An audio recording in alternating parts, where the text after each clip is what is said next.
എത്ര നല്ല മനുഷ്യനാ ഈ ഗഫൂർക്ക.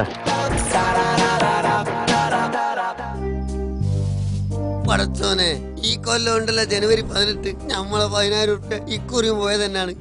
ബാപ്പ എന്താണ് രാവിലെ തന്നെ കലണ്ടർ നോക്കി നെടുവീർപ്പിടണേ? ഒന്നുമില്ല മോനെ, ഇപ്രാവശ്യം ഉണ്ട് ജനുവരി 18.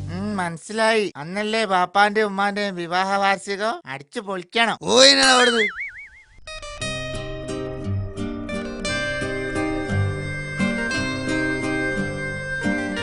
എന്താ പൊന്നെ? ഈ പേടിക്കേണ്ട സൂറാബി, പണയം വെച്ച പൊന്ന് നമ്മൾ അടുത്ത മാസം തന്നെ എടുത്തു തരും. അയ്യോ, അപ്പൊ ഒന്നല്ലാന്ന് ഞാൻ നിങ്ങളെ വിളിച്ചതാ പൊന്നേന്ന്. ഉള്ളിയേ? ഉള്ളിയാ? അതെ, വെല്ലുള്ളി.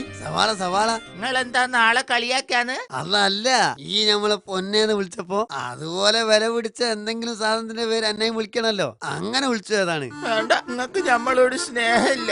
മാസം 18 നമ്മളെ വിവാഹ വാർഷികല്ലേ, എന്നിട്ട് ഒരു 10,000 റുപ്യന്റെ സാരിയെങ്കിലും നിങ്ങൾ എനിക്ക് വാങ്ങി തന്ന.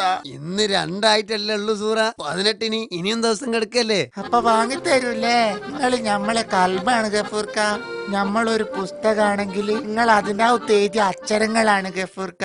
അല്ലാ, സാഹിത്യോ നമ്മൾ അത്രക്ക് ഇഷ്ടാണ്. പിന്നല്ലാതെ. എന്നാ കേട്ടോളി, നമ്മളൊരു മൊബൈൽ ഫോൺ ആണെങ്കിൽ ഈ അതിനുള്ളിലെ സിം കാർഡാണ് സൂറാബി, സിം കാർഡ്. തന്നെ പടച്ചോനെ, നമ്മൾ അത്രക്ക് ഇഷ്ടാണ്.